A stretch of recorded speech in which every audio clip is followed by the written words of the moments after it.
Notre thème de ce matin, c'est les ouvriers trompeurs. Les ouvriers trompeurs. Nous allons prendre le livre de 2 Corinthiens chapitre 11 et nous allons lire ce verset qui nous parle des ouvriers trompeurs. Allons-y lire. 2 Corinthiens chapitre 11. Il est écrit ici dans 2 Corinthiens chapitre 11 à partir du verset 13. 2 Corinthiens chapitre 11 au verset 13, il est écrit ici: ces hommes-là sont des faux apôtres, des ouvriers trompeurs, déguisés en apôtres de Christ. L'apôtre Paul est en train de parler des personnes qui l'ont persécuté dans la mission, dans l'évangile. Et il va maintenant dire que ce sont des ouvriers trompeurs. On peut même remonter à partir du verset 12. Mais j'agis et j'agirai de la sorte pour ôter ce prétexte à ceux qui cherchent un prétexte afin qu'ils soient trouvés tels que nous dans les choses dont ils se glorifient. Donc il parle en réalité des persécutions qu'il rencontrait et des personnes qui étaient à l'auteur de ces persécutions, à l'origine. Donc ici, nous parlons des ouvriers trompeurs. Quand on parle de la tromperie, on parle d'une absence de vérité. La tromperie est une absence de clarté.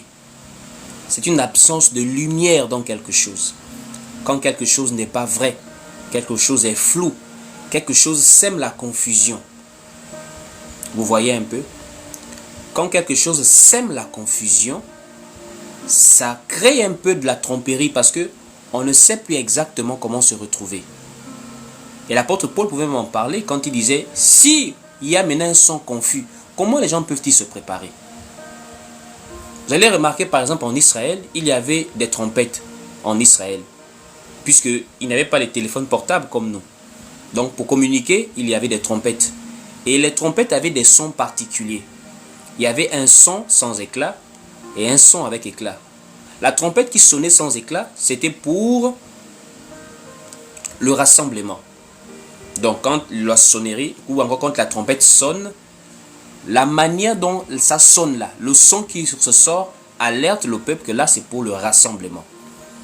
Et la trompette avec éclat était la trompette qui sonnait le départ du camp. Je sais que peut-être qu'il y a des personnes qui ne connaissent pas cette histoire des trompettes, donc je vous amène rapidement lire. Nous sommes dans le livre de Nombres chapitre 10. Allons-y lire ça. On pose le cœur, on ne court pas. Donc prenez bien votre aise, partagez le live et tapotez. Prenons le livre de Nombres chapitre 10 pour voir cette histoire des trompettes. Donc Nombres chapitre 10, dès le verset 1er même. Nombres chapitre 10, voilà, dès le verset 1er. Écoutez, Nombres 10 au verset 1er, on dit ici: l'Éternel parla à Moïse et dit: fais-toi 2 trompettes d'argent. Tu les feras d'argent battu. Elles te serviront pour la convocation de l'assemblée et pour le départ des camps. Quand on sonnera, toute l'assemblée se réunira auprès de toi à l'entrée de la tente d'assignation. Si l'on ne sonne qu'une trompette, les princes, les chefs, les milliers d'Israël se réuniront auprès de toi. Quand vous sonnerez avec éclat, ceux qui campent à l'Orient partiront.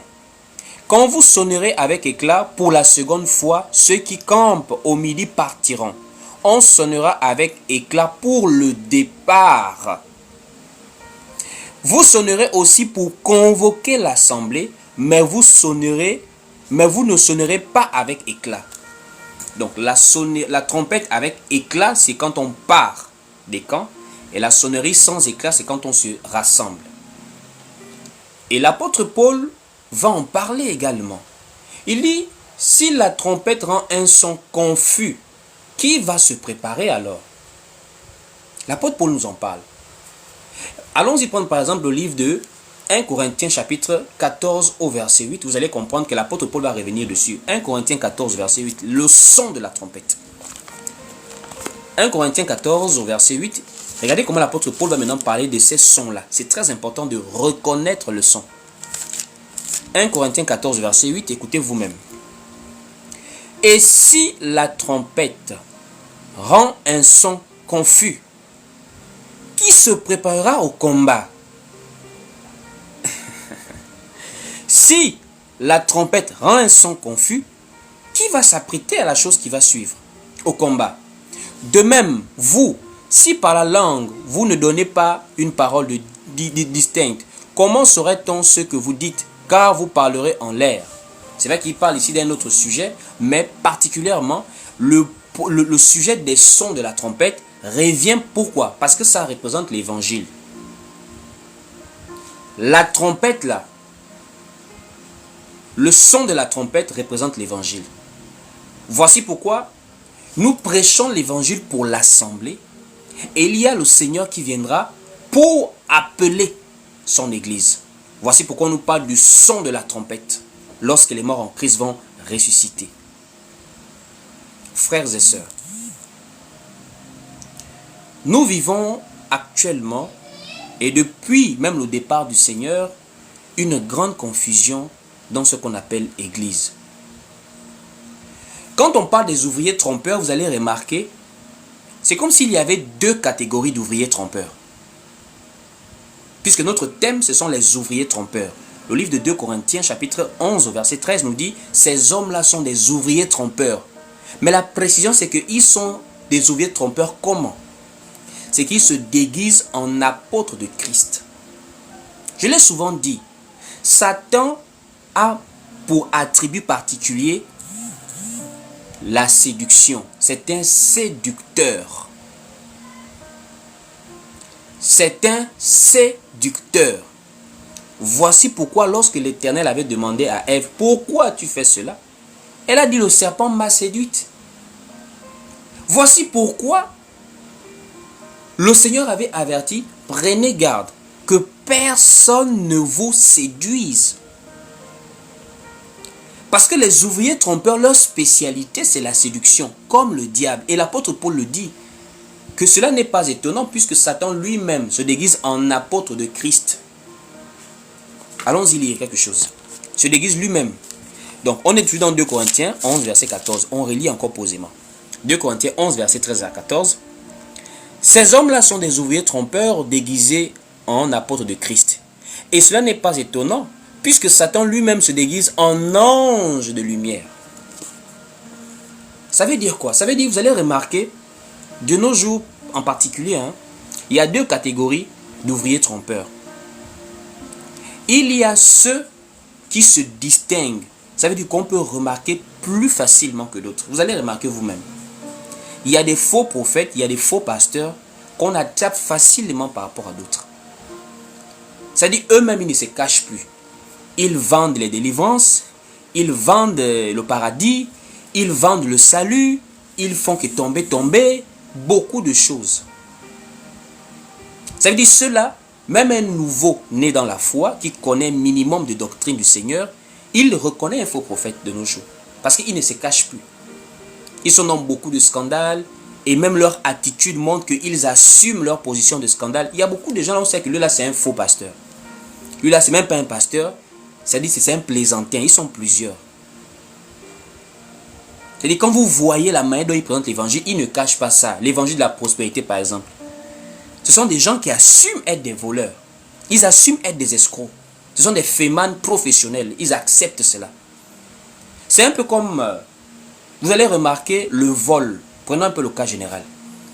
Il y a des voleurs qui sont remarquables. Vous allez quelque part, vous observez quelqu'un, même dans ses faits et gestes, vous allez remarquer que non, lui là, il n'est pas simple. Il a des comportements d'un voleur en fait. Il est là, il regarde, il observe votre sac, il vous voit, etc. Vous sentez que vous, facilement, il éveille votre vigilance. Mais il y a des voleurs professionnels. Ceux-là, ce sont des gens qui arnaquent, des arnaqueurs professionnels. C'est quelqu'un comme ça, quand vous le voyez, il donne l'impression d'être sérieux, alors que c'était un véritable mafieux, un véritable bandit. Vous allez remarquer également, sur le terrain actuellement là, sur TikTok, un peu partout sur le terrain, il y a aussi cette deuxième catégorie d'ouvriers trompeurs là. Ce sont des gens qui sont vraiment, comme le Seigneur avait dit, Ils se déguisent. Ça veut dire, vous ne pouvez pas remarquer qu'ils sont faux. Pourquoi? Ce sont des gens qui sont très proches du vrai.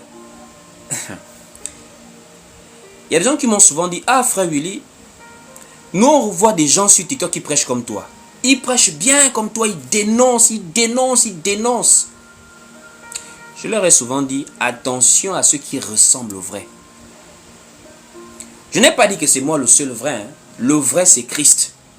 Celui qui est dans le vrai, c'est celui qui est en Christ. Celui qui est dans le vrai, c'est celui qui garde les commandements de Christ.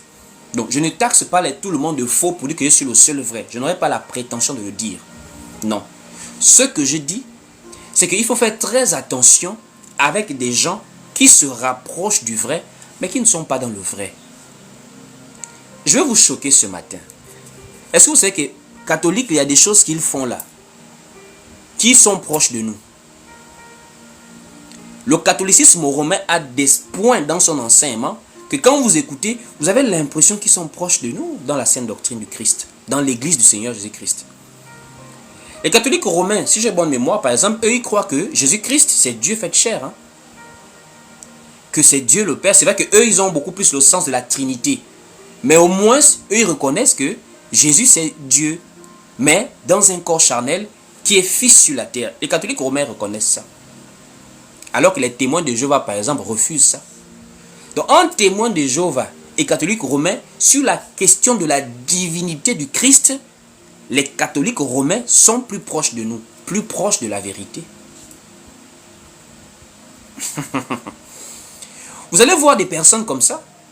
Ça veut dire qu'il y a des points de convergence avec nous et des points de divergence. Or, l'idée c'est que nous soyons sur un fondement qui n'a pas été établi par rapport à nos arrangements, mais le fondement qui a été établi par les apôtres du Seigneur.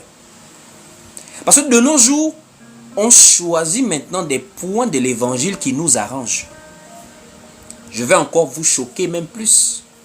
Les musulmans, ils sont proches de nous par rapport à certains points.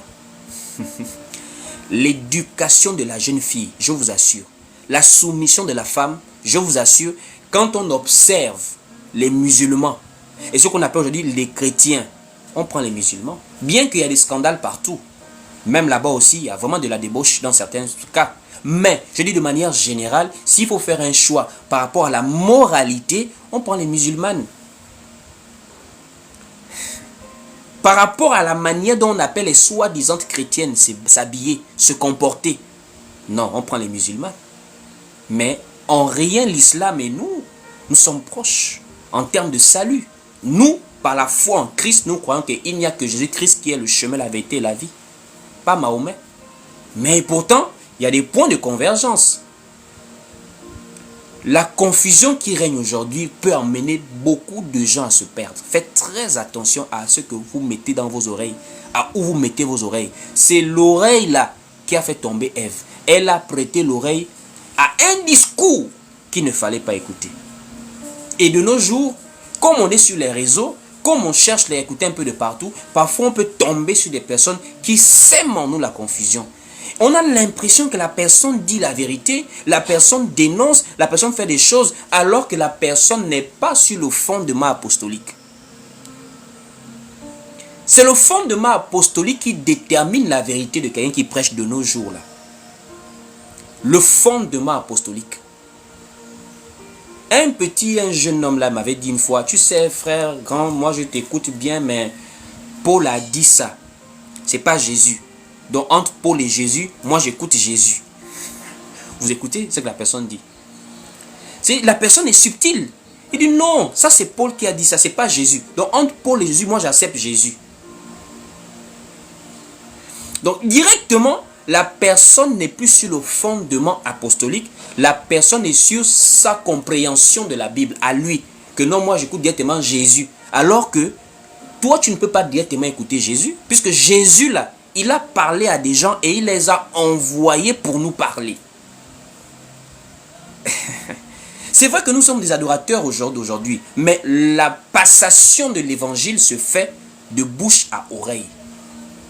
C'est la relation spirituelle qui est directe avec Dieu. Mais la compréhension de l'évangile, la croissance spirituelle qui vient de la parole de Christ se fait de bouche à oreille. Voici pourquoi Jésus avait dit « Allez ». Si Jésus savait qu'il y a des gens qui vont comprendre eux-mêmes la parole dans leur chambre, il n'allait pas envoyer les apôtres. Il allait simplement lui-même apparaître aux gens n'importe comment, partout. Jésus a dit non, allez, faites de toutes les nations des disciples. Ça veut dire, je vous envoie. C'est votre responsabilité d'aller faire des nations des disciples. Donc, ils vont croire en moi par rapport à ce que vous allez leur dire. Voici pourquoi dans Jean 17, il dit, Père, je ne te prie pas seulement pour eux, mais pour ceux qui croiront en moi par leur parole. Nous croyons en Jésus par la parole que Paul a prêchée, par la parole que Pierre a prêchée.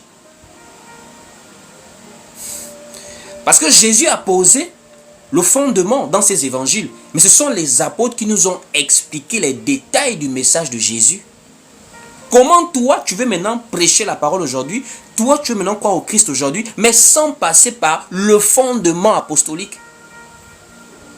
Paul a été clair dans Éphésiens chapitre 2, verset 20. Paul a dit, vous avez été édifiés, vous avez été bâtis, vous avez été construits. Or, l'église est une maison spirituelle. Donc, quand on parle d'édification, on parle de construction, on parle de nouvelle naissance, on parle de persévérance, on parle de salut. Donc, quand Paul dit, vous avez été édifiés, il va plus loin en disant, sur le fondement des apôtres et des prophètes. Jésus-Christ étant la pierre angulaire, ça veut dire, c'est un fondement complet. C'est un fondement complet.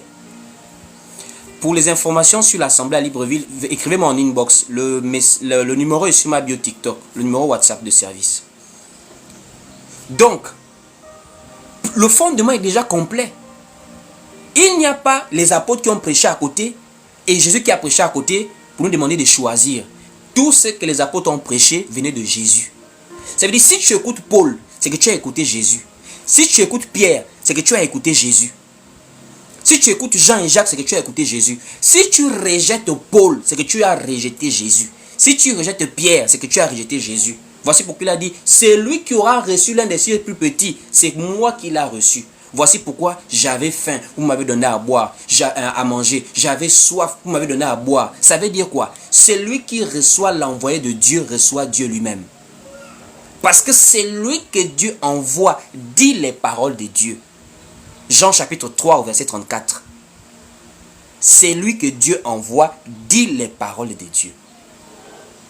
Ça veut dire, au jour d'aujourd'hui, les gens ne veulent plus être sur le fondement, mais les gens veulent choisir des parties qui leur plaisent. Et la première des choses que ces gens font, ils font ce qu'on appelle un camouflage parfait, un déguisement parfait. Vous allez les voir là, ils prêchent comme moi certains. Hein. Ils dénoncent les faux pasteurs, les faux. Je dis bien, il y a deux catégories de faux aujourd'hui là. Il y a les faux qui sont des véritables faux, qui sont reconnaissables. Même un païen peut savoir que non, ça c'est pas un pasteur, c'est un faux pasteur. Il y a des pasteurs là que les païens savent qu'il est faux. Tellement ils ne se cachent pas. Mais il y a une deuxième catégorie là qui sont devenus de très séducteurs, je vous assure. Les gens au jour d'aujourd'hui, ils ont fait de la dénonciation l'évangile du Christ. Remarquez. Il y a des gens qui ont des centaines de milliers d'abonnés là. Ils ont des dizaines de milliers là. Vous n'allez jamais écouter un live où ils vous prêchent sur la vie éternelle. Où ils vous prêchent sur la persévérance. Où ils vous prêchent sur la doctrine profonde. Comment est-ce qu'on vit l'évangile dans l'église. Où ils vous prêchent sur les dons spirituels. Où ils vous prêchent sur des thèmes, je vous assure, le nouvel ordre mondial, la parole prophétique, le salut des nations, le calendrier prophétique. Il y a des gens qui ne prêchent jamais des thèmes comme ça là. Eux, leur thème, c'est tel est faux pasteur, tel est faux pasteur, les églises, sortez des églises, machin. Nous dénonçons. Mais notre but n'est pas d'amener les gens à se détacher de l'évangile. Notre but n'est pas d'amener les gens à sortir des assemblées. Notre but est d'amener les gens à quitter la fausseté pour la vérité.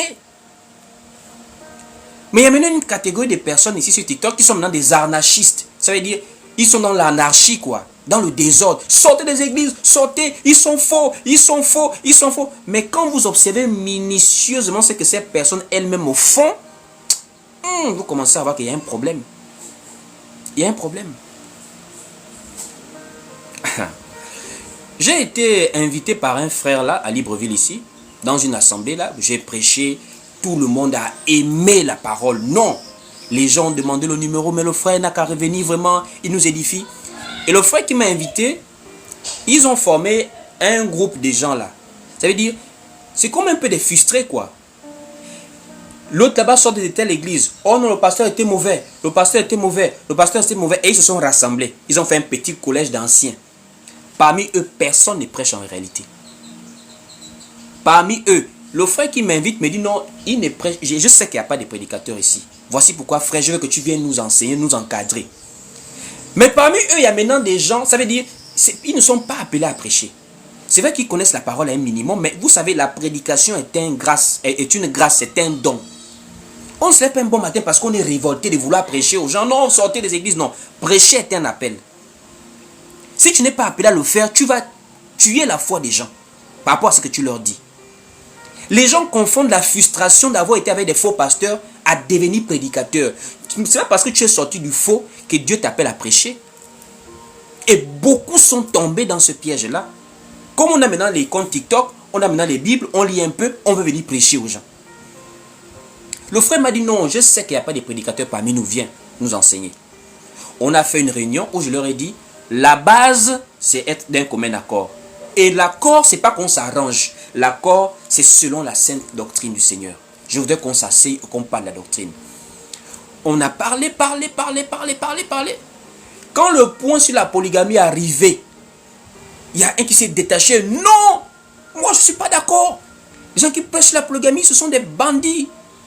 Oh, je dis mon frère, est-ce que toi, tu peux soutenir ce que tu dis par les Écritures? Il part prendre le livre de Malachie. Oh non, celui qui a répudié sa première femme, beaucoup de choses. Je dis non, Malachie parle de la répudiation. Malachie n'est pas contre la polygamie. Oui, c'est vrai, mais vraiment, dans la pensée originelle de Dieu, Dieu avait dit sa femme. Je dis mon frère, j'ai plusieurs chemises. Ça, c'est ma chemise. Ça ne veut pas dire que j'ai une seule chemise. Je dis, je ne suis pas polygame. Je n'encourage pas la polygamie. Je ne prêche pas la polygamie. Ce n'est pas un modèle marital pour moi. Mais je ne peux pas m'opposer à la parole de Dieu pour vous faire plaisir, mon frère. Prêcher contre la polygamie, c'est prêcher contre la parole de Dieu.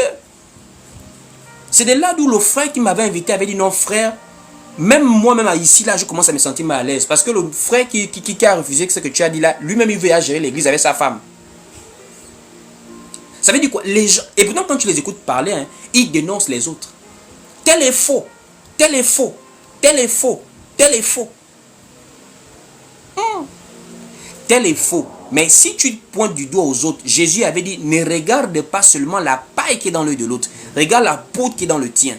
Ça veut dire, quand nous prêchons comme ça, on doit faire l'effort également de se discipliner et de rester dans la doctrine. Je ne parle pas des faiblesses. Je parle de la parole en laquelle nous croyons. La faiblesse est le partage de tout homme. Mais la vérité ne doit jamais être compromise par rapport à nos opinions personnelles. Il y a des gens qui sont maintenant sur TikTok, leur spécialité c'est de dénoncer les autres. Ils n'ont pas de messages, ils n'ont pas d'appel. Prenez un thème, parole prophétique, peux-tu nous enseigner dessus? Ils ne vont pas vous enseigner dessus. La repentance c'est quoi? Ils ne peuvent pas démarrer un thème sur la repentance. Or, les gens viennent pour grandir spirituellement. En réalité, dénoncer n'est pas un message. Hein? Le message, c'est de transmettre le royaume aux gens par la prédication de l'évangile. Vivre la parole au quotidien. Manifester la grâce de Dieu par les dons spirituels. Par la mission. Vivre la doctrine au quotidien. C'est pas tel est faux, tel est faux, tel est faux. Mais il y a des gens qui veulent savoir comment est-ce qu'on vit la foi au quotidien.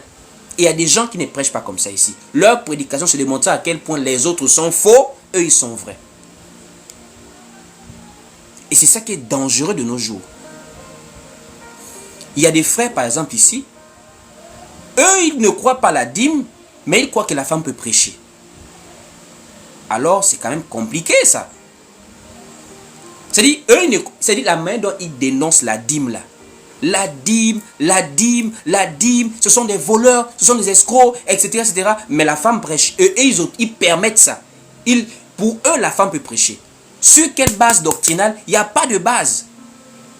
Paul prêchait dans un contexte. Le contexte, c'est qu'à Corinthe, il y avait des femmes impolies. Mais regardez-moi des bêtises comme ça. On a déjà éliminé ça depuis. Vous êtes sûr que c'est seulement à Corinthe qu'il y avait des femmes impolies? Et vous êtes sûr que la lettre que Paul a adressée à Timothée, quand il a dit que je ne permets pas la femme de prêcher, d'enseigner, c'était seulement à Corinthe qu'il a envoyé la lettre là? Donc ils n'ont plus de justificatif, mais comme ils sont dans le modernisme, il y a des gens qui veulent européaniser l'évangile, hein, je vous assure. Il y a des gens qui veulent occidentaliser la parole de Dieu. C'est du blanchiment de la Bible, ça. C'est du comme nous sommes par exemple en Europe, ou encore comme nous sommes modernisés, parce qu'il y a des gens qui ont peur de leur femme. Je ne sais pas.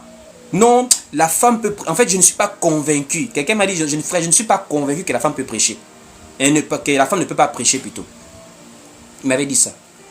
Que frère, en fait, je comprends ce que tu me dis. Parce que j'avais discuté avec un frère, A plus B.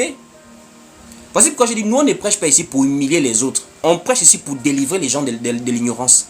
Si quelqu'un estime que non, le frère lui parle bien, mais je vais d'abord aller essayer de discuter avec lui. Moi je suis ouvert aux discussions. Hein. Même en inbox sur WhatsApp, on discute avec des frères. Qui prêchent pourtant sur TikTok. J'ai parlé avec un frère. On s'est mis sur WhatsApp et pourtant il prêche sur TikTok ici. Là. Il est venu me voir, on est allé sur WhatsApp. Il m'a dit, frère, vraiment, je sais que tu es dans la vérité, je sais que tu prêches bien et je veux qu'on partage sur ce point-là. On a pris 1, 2, 3, 4. Bibliquement parlant, il n'a pas d'argument que la femme peut prêcher.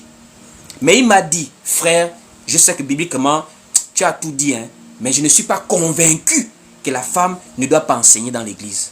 Mais il est convaincu qu'on ne paye plus la dîme à base d'écriture. Donc, en un mot, il choisit maintenant la position qui l'arrange et il cherche des écritures qui correspondent. Pourquoi tu vas être convaincu que la dîme ne doit plus être payée aujourd'hui selon les écritures, mais tu n'es pas convaincu que la femme n'a pas le droit de prêcher selon les écritures? Donc les écritures là, tu utilises ça selon quand ça t'arrange. C'est pas bien avec les frères. Et c'est à vous que je m'adresse. Faites très attention à ceux à qui vous donnez vos oreilles pour vous donner l'évangile. Il y a des gens qui peuvent créer la confusion. Jusqu'à aujourd'hui, il y a beaucoup là sur TikTok qui refusent maintenant d'accepter que les femmes ne prêchent pas. Sur des lives, vous voyez comment des femmes montent sur le live, les femmes prêchent avec eux, les femmes enseignent. Mais quand les gens la frappent sur la dîme, quand les gens la frappent sur les fausses, les scandales des églises, non, vous n'avez pas aidé. Voici pourquoi je rends grâce à Dieu. J'ai reculé, je ne m'associe plus à ces personnes. Je ne m'associe plus à ces personnes. Je dis maintenant, Seigneur, c'est toi qui amènes les gens pour écouter la parole de mon côté. Je n'ai pas à aller m'associer avec des gens qui veulent choisir des portions de l'écriture qui leur plaisent. Il y a même un là, je viens de voir, il est rentré sur le live là. Une fois, il avait commenté une de mes publications. Il dit non, le frère là écoute notre frère. Comme ils ont leur frère en France là, le Moïse de France. Celui qui est le seul prédicateur qui prêche dans le monde entier là. Celui qui fait les débats à gauche à droite où il transpire là. Ils sont là parfois dans le live. Au début, oh non, le frère là, il copie notre personne. Il copie. Pourquoi? Ce sont des gens, ils choisissent des portions qui leur plaisent. Et quand ils voient qu'il est bloqué, ils changent maintenant. Ils rentrent. Eux, par exemple, au départ, c'était que non, il n'y a pas de pasteurs. Il n'y a pas des apôtres. Nous sommes dans la grâce. Dans la grâce, il n'y a pas de pasteurs, il n'y a pas des apôtres. Mais, leur propre conducteur est devenu maintenant un docteur. Vous voyez qu'ils choisissent des portions qui leur plaisent. Et ils tournent ça. Quand c'est maintenant en leur défaveur. Et ce sont des ouvriers trompeurs. Des ouvriers trompeurs. Il est là. Mais frère, tu peux monter sur le live. Tu en fais partie. Il est là. Il est là, ce jeune-là. Je n'ai même pas envie de faire un débat. Je sais qu'il va me distraire.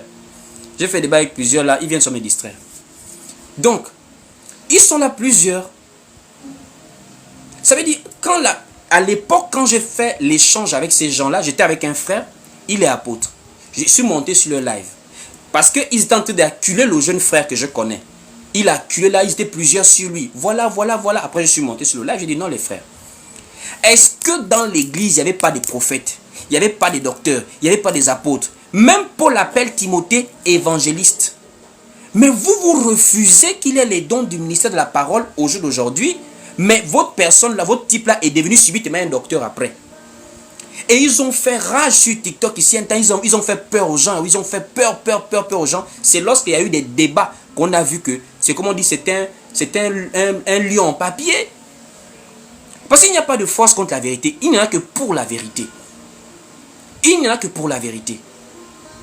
À la limite, même si tu peux te tromper, mais l'humilité voudrait que tu puisses reconnaître.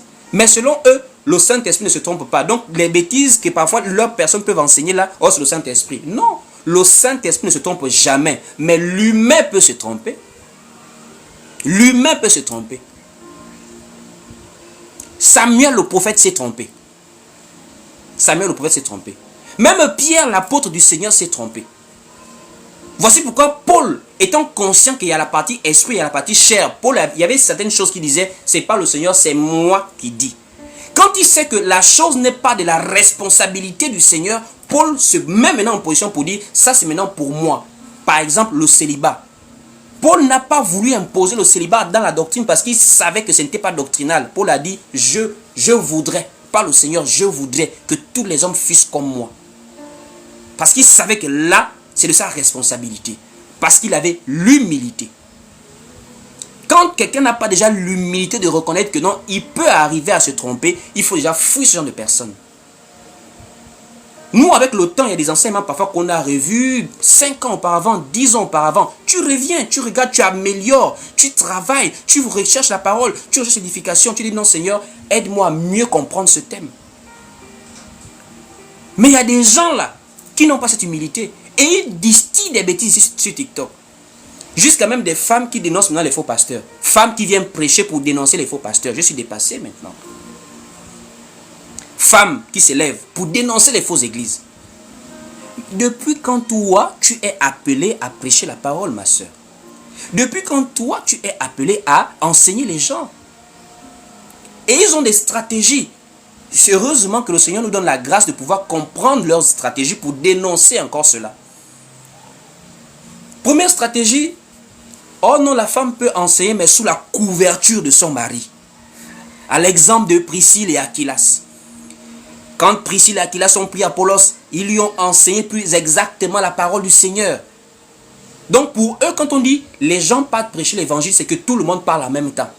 Quand pour eux, ils entendent Priscille et Aquilas ont enseigné Apollos, ils pensent que les deux parlent en même temps. Ça veut dire Apollos est assis, les deux parlent, ils écoutent avec les deux oreilles. Non! Dans le livre de Actes, chapitre 14, lorsque Paul et Barnabas étaient à Lystre, ils prêchaient l'évangile, mais on disait c'est Paul qui portait la parole. Le jour de la Pentecôte, c'est Pierre qui portait la parole. Ça veut dire deux personnes partent prêcher l'évangile, mais c'est une personne qui parle.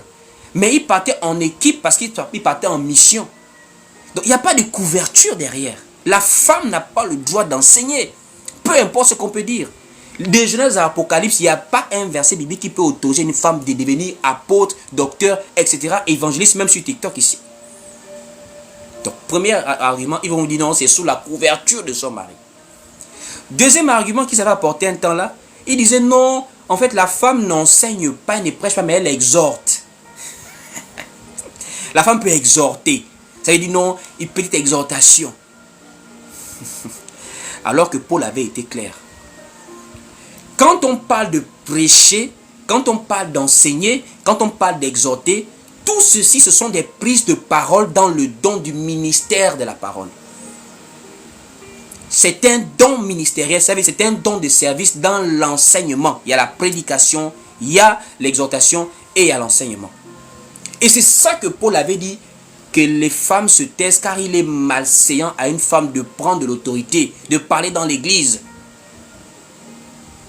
Autre argument, elles vont vous dire non, en fait, je peux enseigner mais pas dans l'église, je peux prêcher dehors. Mais je pose la question, l'église c'est quoi exactement? Que l'on soit dans 4 murs, que l'on soit en dehors de 4 murs, l'église c'est l'assemblée, c'est la réunion des gens qui acceptent la parole, qui écoutent la parole. Au moment où on est déjà en train de se rassembler pour écouter la parole, on est déjà église. Ça veut dire là même, nous sommes église, puisque nous sommes des personnes physiques.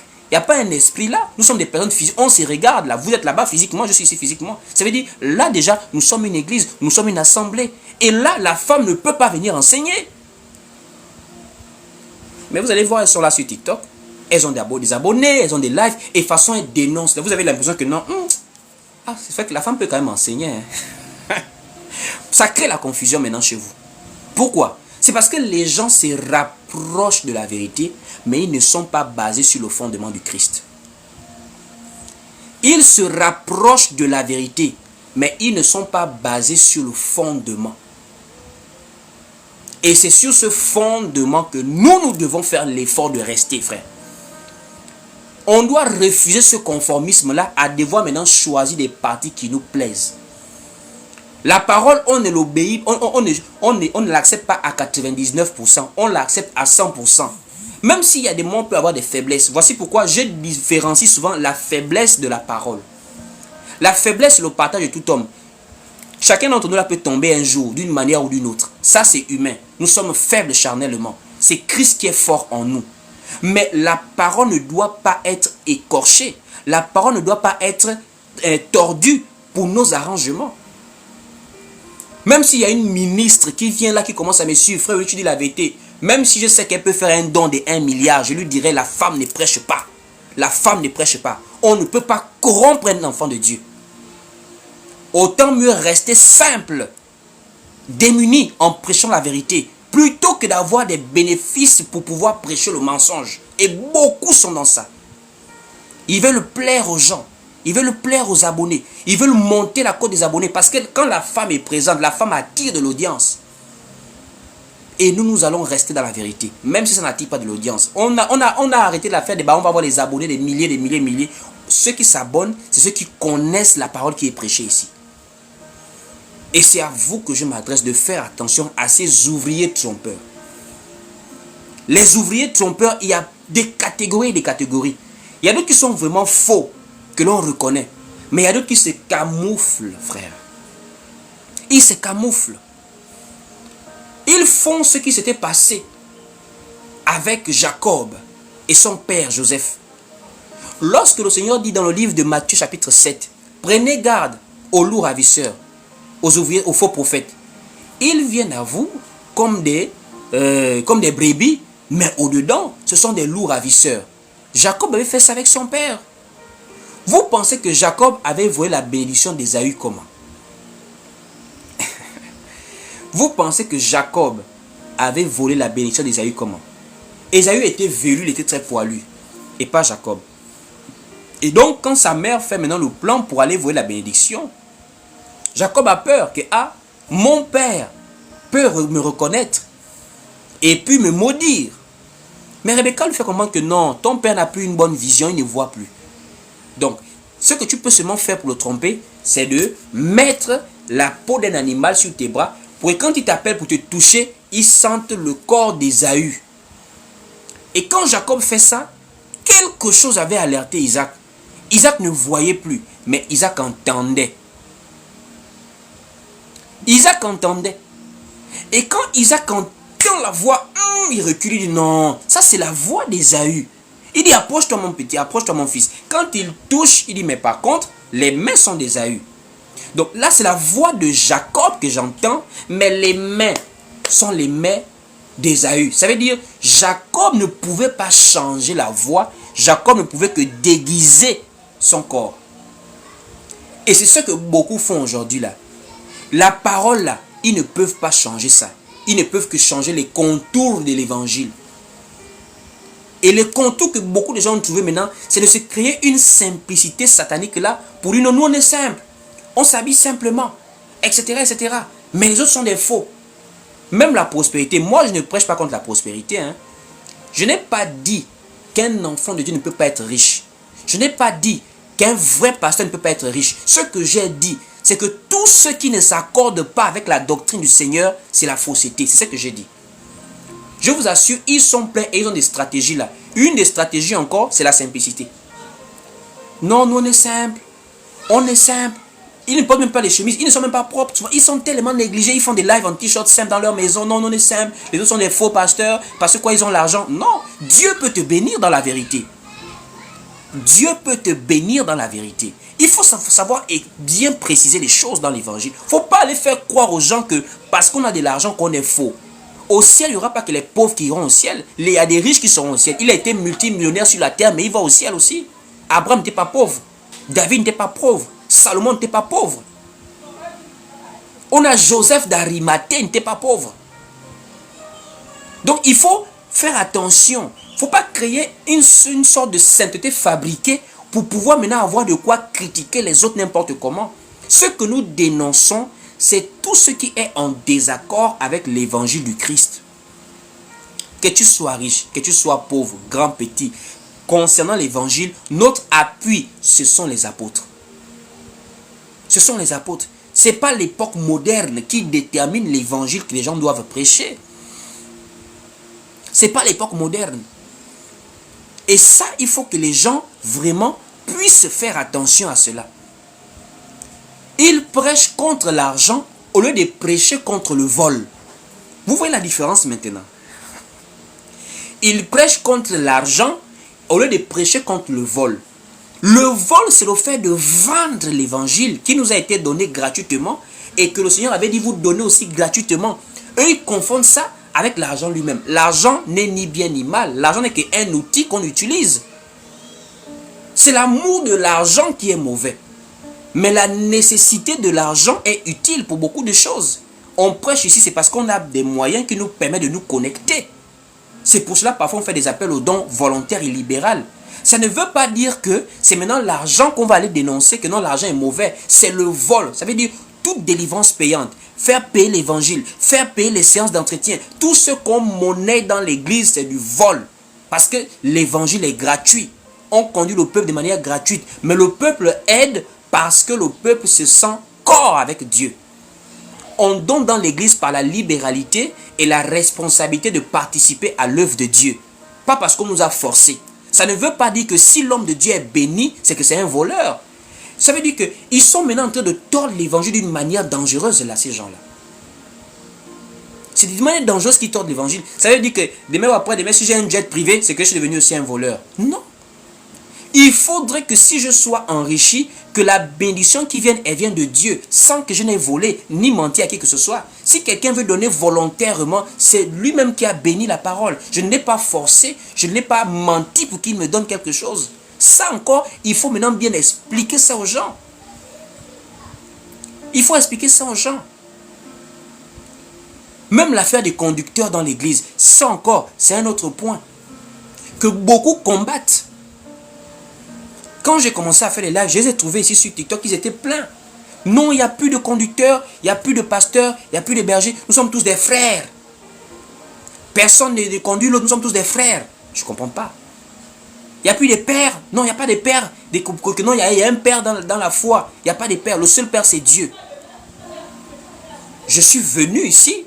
J'ai fait tout un live dessus pour expliquer aux gens ce qu'on appelle père spirituel. Ou encore père dans la foi. J'ai expliqué qu'en réalité, c'est la terminologie, le mot que les gens ont mal positionné dans l'église. Il n'y a pas de père spirituel. Parce que le seul père qui nous a engendrés dans l'esprit, c'est Dieu. Nous sommes des enfants de Dieu en esprit, des enfants de Dieu. Voici pourquoi Jésus avait dit, n'appelez personne père sur la terre, parce que nous avons un seul père dans le ciel. Mais quand il a dit ça, il faut maintenant comprendre la profondeur de ce qu'il a dit. Est-ce que vraiment appeler quelqu'un papa sur la terre, c'est un péché? Puisque nous avons des pères biologiques, nous avons des pères symboliques, des pères adoptifs. Mais quelqu'un qui ne maîtrise même pas la parole va venir et il prêche sur ça. Non, n'appelez personne pas père, ce sont tous des menteurs. Non, il y a des pères sur la terre. On a des pères biologiques, non. Est-ce qu'on ne les appelle pas papa, mon père? Est-ce qu'on a péché contre Jésus-Christ? Puisque Jésus a dit n'appelez personne père. Mais nous, on a des pères sur la terre qu'on appelle même papa. Des pères naturels, des pères adoptifs, des pères symboliques. Et dans la parole, l'apôtre Paul fait clairement comprendre qu'il est le père des Corinthiens qui ont cru à la parole. Donc, Paul a-t-il contredit Jésus, oui ou non? Paul n'a pas contredit Jésus. Paul a fait la distinction entre le père spirituel qui est Dieu dans le ciel et le père dans la foi. La foi se vit sur la terre. Et sur la terre, pour entendre l'évangile, Dieu envoie quelqu'un nous prêcher cet évangile. Comme Dieu a envoyé Paul à Corinthe. Donc ceux qui naissent de l'évangile par l'entremise de l'apôtre Paul sont comme ses fils dans la foi. Voici pourquoi Paul appelait Timothée mon enfant dans la foi. Dans la foi, nous avons des pères, nous avons des conducteurs, nous avons des anciens. Comme l'apôtre Pierre a aussi encore réexpliqué ça de manière comme un synonyme. Un père en la foi, ce n'est pas un gourou qui te commande, qui te dit ce que tu dois faire, qui décide de ton mariage, de tes finances, non. Un père en la foi, c'est un conducteur, c'est un ancien, c'est un encadreur. C'est quelqu'un qui t'aide à vivre ta foi, qui prie pour toi. C'est un berger. Est-ce que ça, c'est pas clair dans les Écritures? Mais il y a des gens, non, non, on ne veut plus ça. On ne veut plus des pères. Ils nous ont trop embêtés dans autrefois. Il y a une jeune dame qui m'a dit, non, moi, les pères spirituels, non, non, non, non. J'ai pris mon Dieu à la maison. Dieu me parle à la maison. Les gens confondent leur frustration à la saine doctrine.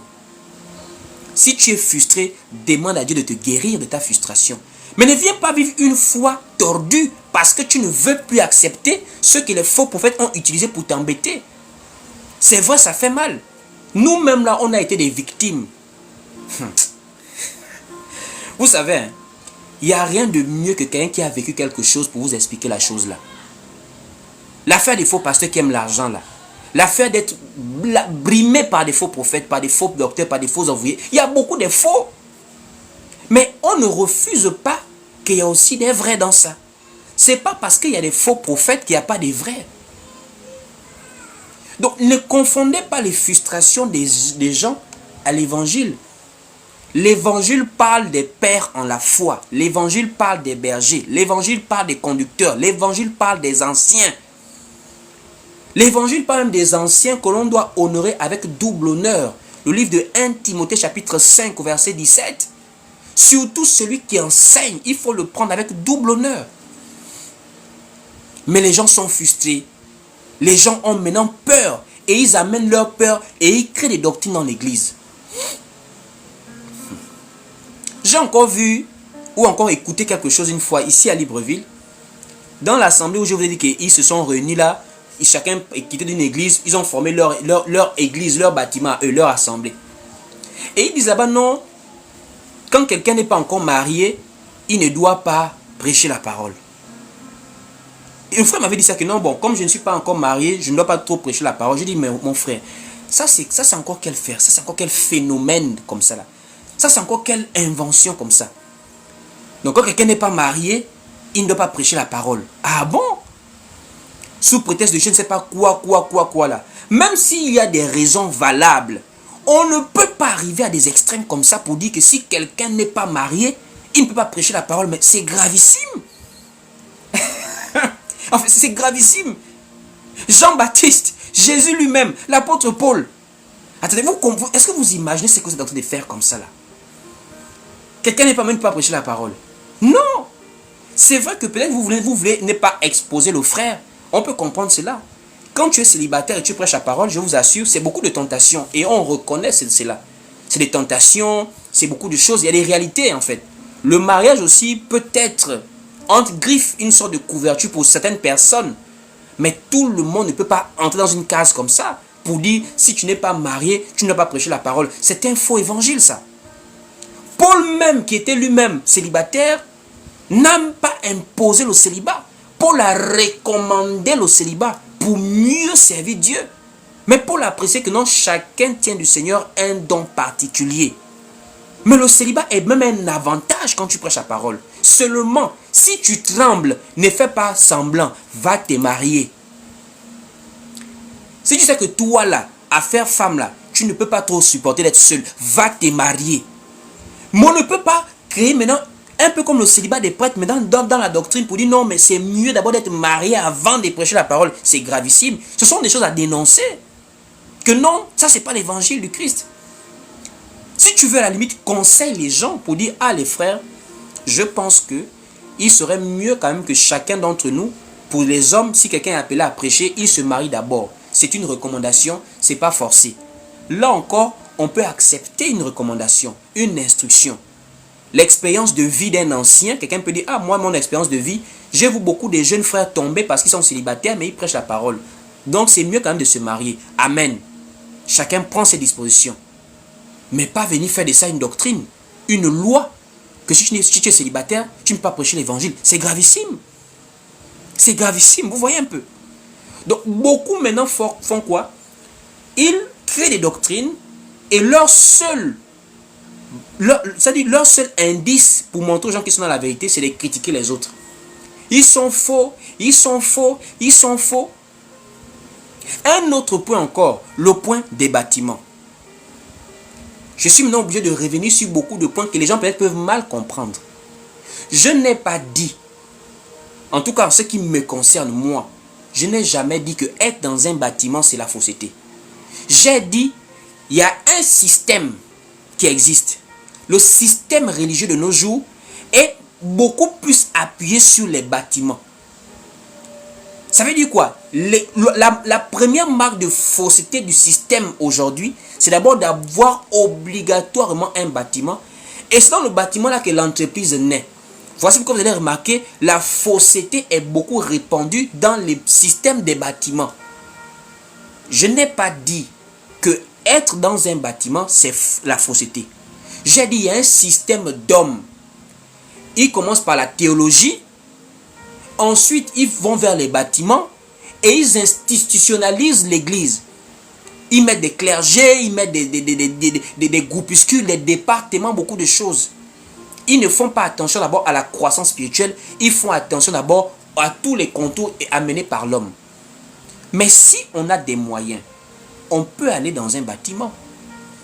Dans la Bible, on parle des églises des maisons, parce qu'il y avait aussi un contexte qui ne permettait pas des bâtiments. Aujourd'hui, nous restons toujours dans le modèle église de maison. S'il n'y a pas de moyens pour aller dans un bâtiment, pourquoi aller se mettre des charges sur le corps? S'il n'y a pas de moyens, voyons-nous chez des frères et sœurs. Ceux qui sont à Libreville, vous pouvez arriver chez moi. On va partager la parole. S'il n'y a pas de moyens pour aller dans un bâtiment, ce n'est pas le bâtiment, l'église. L'église, c'est nous-mêmes, le corps de Christ. S'il n'y a pas de bâtiment, on prend une terrasse, on prend un salon, on se réunit. Le plus important, c'est de partager la parole. Mais par contre, si nous avons des moyens qui nous permettent d'avoir un bâtiment, on peut être dans un bâtiment. On peut être dans un bâtiment. Le bâtiment aussi peut permettre à ce qu'il y ait plusieurs personnes qui viennent nous visiter. Les maisons parfois sont petites si on est nombreux par exemple. Mais il y a des gens maintenant là, être dans un bâtiment, c'est mal pour eux. Il y avait un frère une fois là, un jeune homme là qui était monté sur mon live. Il me dit, faut vous réunissez où? J'ai dit non, se réunir, où on peut se réunir? Non, parce que dans la Bible, la parole dit qu'il faut se réunir dans les églises des maisons. J'ai dit non, la parole n'interdit pas de se réunir dans les bâtiments. Hein. La parole n'interdit pas ça. Les apôtres prêchaient dans le temple même. Ils partaient dans les bâtiments, à Jérusalem, ils partaient prêcher. Ils partaient enseigner là-bas. Pour que les gens se répandent. Ça veut dire, si on a des moyens pour avoir un bâtiment, ce n'est pas un péché le bâtiment. C'est qu'on peut aussi se réunir dans une école, par exemple. Ce n'est pas un bâtiment. Dans une maison, par exemple. Est-ce qu'il n'y a pas 4 murs dans une maison? Le bâtiment, c'est d'abord un système. Il y a des gens qui se réunissent dans des maisons, mais qui sont dans la fausseté. Des femmes prêchent dans des maisons. Des cellules de prière, des églises de maison. Mais c'est une femme qui prêche là-bas. Donc, faisons très attention à la confusion qui règne actuellement. Il y a une grande confusion qui règne. Voici même pourquoi. Même la pensée des débats. J'ai beaucoup revu cette pensée-là. Dans la Bible, le débat avait pour but d'édifier, d'éclairer les gens. Au début, quand moi je commençais aussi, l'envie de vraiment montrer aux gens qu'il y a la fausseté, la doctrine du Seigneur n'est plus respectée. Moi, je rentrais dans beaucoup de débats parfois. J'invitais les gens à venir débattre. Mais j'ai compris quelque chose. Le débat, c'est d'abord un échange. Le débat a un but. Voici pourquoi Paul disait à Timothée, il faut refuser les discussions vaines. Les discussions qui font naître des querelles inutiles là. Quelqu'un va venir sur le live, non frère, moi je vais te contredire. Il ne vient pas pour m'aider à comprendre, pour éclairer le peuple. Il vient pour montrer que lui connaît plus que moi. C'est d'abord des mauvaises intentions gravissimes. Si moi je vais aller faire un débat, c'est peut-être parce que je vais aller échanger avec la personne, parce que je pense qu'il pourra mieux comprendre certains points qu'il ne comprend pas. Mais quand quelqu'un parle déjà dans la pensée que non, lui ne connaît, je vais lui montrer, il est dans le faux, je connais tout. Et même quand tu lui montres certaines évidences que lui aussi peut-être qu'il peut apprendre, il refuse d'apprendre, il veut toujours donner aux autres. Ce sont des choses comme ça qui ont amené à ce qu'on puisse revoir des positions. Au jour d'aujourd'hui, quand quelqu'un veut échanger avec moi, premièrement, d'abord, c'est le respect du débat. On se respecte, la politesse. Deuxièmement, quand on ne s'entend pas, on reste sur un point précis. Si on ne s'entend pas, il part tranquillement. Mais ce n'est pas la pensée que non, je connais plus que tout le monde. Non. C'est lui qui nous enseigne. C'est le Seigneur par le Saint-Esprit qui conduit l'Église dans toute la vérité. Il n'y a pas qu'un être humain qui a le monopole de la vérité sur la terre. C'est Christ qui est la vérité et qui est aujourd'hui vérité par son esprit qui nous amène à comprendre sa parole. Il y a beaucoup de confusion qui règne actuellement sur TikTok ici. Là. Beaucoup de confusion. Et dans toute cette confusion, vous devez apprendre à vous discipliner même dans l'écoute de la parole. Voici pourquoi moi je peux par exemple recommander, quand vous voulez bien évoluer dans la parole, parfois, maintenant ça dépend chacun de sa maturité, parfois il est mieux de ne pas écouter tout le monde. C'est bien d'écouter à gauche, à droite, ça permet de vous enrichir si vous voulez, mais parfois vous mieux évoluer avec, quand vous avez la grâce de trouver une personne qui vous enseigne bien la parole, et évoluer tranquillement auprès de lui. Parce que la confusion, si vous avez la maturité, c'est bon. Mais si vous n'avez pas la maturité, vous pouvez être perturbé. Il y a par exemple un jeune frère qui était venu me voir, on a parlé d'un sujet là. J'ai compris que le frère avait été touché par une confusion. Et je suis venu ici, j'ai fait un live pour expliquer. Il y a beaucoup de points que des gens peuvent tomber dans la confusion. Exemple, même quand j'avais parlé par exemple des gens qu'on appelle les gens du message. Le message du temps de la fin. Le messager de la Odyssée, des choses comme ça là. Non, le message du temps de la fin, s'il faut même parler comme ça, mais c'est l'évangile du Christ simplement, puisque Jésus est celui que Dieu envoie dans les derniers temps. Donc s'il faut même dire qu'il y a un message du temps de la fin, c'est l'évangile du Christ, puisque c'est le Christ qui nous parle aujourd'hui. Celui qui parle aux nations, ce n'est pas Moïse, c'est Christ. Or Christ, il envoie les apôtres. Prêcher quoi? L'évangile. Ce n'est pas une affaire des âges de la Odyssée, âge d'Éphèse, des découpages qu'ils ont fait, des tableaux. Ça c'est Paul, c'est l'âge d'Éphèse. Regardez des choses comme ça là. L'esprit d'Élie, des choses comme ça. Non, Dieu a envoyé Élie dans les derniers jours pour amener les cœurs des fils. Il y a des gens, si vous les écoutez et que vous n'êtes pas outillés, ils vont vous embrouiller d'une manière, je vous assure. Surtout le thème sur l'esprit d'Élie là. Je vais venir bien expliquer ça un jour par la grâce de Dieu. L'esprit d'Élie là. Ils disent non, Élie, il y a celui qui doit venir précéder Jésus, mais il y a l'Élie du temps de la fin. Je dis, qu'est-ce qu'elle a fait ça? Jésus a dit, si vous voulez savoir, c'est lui l'Élie qui devait venir. Ils ne sont pas d'accord. Pourquoi? Ils veulent donner ça à l'Américain. L'Américain qui a servi Dieu il y a quelques années là. Ils veulent lui donner ce type d'Élie là. Et vous allez voir dans leur bâtiment, ils ont la photo de ce monsieur là. Moi, je ne l'ai pas connu. De ce que je sais de lui, il a enseigné la parole comme nous faisons aujourd'hui là. Mais il est parti. Pourquoi faire une fixation sur quelqu'un qui est déjà parti? Jésus n'est pas mort. Il est mort et ressuscité. C'est lui qui est vivant au siècle des siècles. Mais il y a des gens qui veulent maintenant créer une confusion avec cette affaire de l'esprit d'Élie là. Le messager du temps de la fin. Le messager du temps de la fin. Le messager du temps de la fin, c'est Jésus-Christ. C'est lui que nous prêchons. Donc il y a des ouvriers trompeurs qui se déguisent en apôtres de Christ. Et ils sont déjà pleins. Et comme j'ai dit, les femmes qui prêchent, même si, je vous assure, même si une femme dénonce, tant qu'elle prêche, elle-même d'abord doit se repentir. Même si une femme dit des bonnes choses, tant qu'elle prêche, elle doit d'abord se repentir. Parce qu'une femme ne peut pas prêcher dans l'église. Elle ne peut pas enseigner dans l'église. Être debout devant des hommes et des femmes. Et il faut bien le retenir aujourd'hui. Dénoncer, ce n'est pas le message du Christ. Le message du Christ, la dénonciation fait partie. Mais il y a donner la parole aux gens pour qu'ils croient au Seigneur et qu'ils soient sauvés. Croire au Seigneur, c'est de le connaître. Le livre de Jean, chapitre 17, la parole dit, « Or, la vie éternelle, c'est qu'ils te connaissent. » Pas la spécialité des faux pasteurs, non, connaître Jésus. Et c'est ce que nous nous évertuons à faire ici, là. Il y a des lives où on peut dénoncer. Il y a des lives où on prend des thèmes. Connaître Jésus. La vie éternelle, c'est quoi? La parole prophétique, c'est quoi? Tel point, c'est quoi? Même les dons spirituels. Il faut enseigner de manière globale pour la croissance spirituelle des gens qui nous écoutent. C'est pas venir faire des lives chaque soir. Non, tel est faux, tel est faux. On parle de tous les sujets. Spécialisons-nous dans la connaissance de Dieu et de Jésus-Christ. C'est ce qui donne la vie éternelle aux gens, frères et sœurs. Vraiment, que le Seigneur vous bénisse. J'espère que vous avez été richement édifiés par ces temps d'échange que j'avais vraiment à partager avec vous sur les ouvriers trompeurs. De vraiment faire cette différence de la dénonciation simple et de l'évangile de manière globale. Alors nous allons nous arrêter par là pour aujourd'hui. Voilà.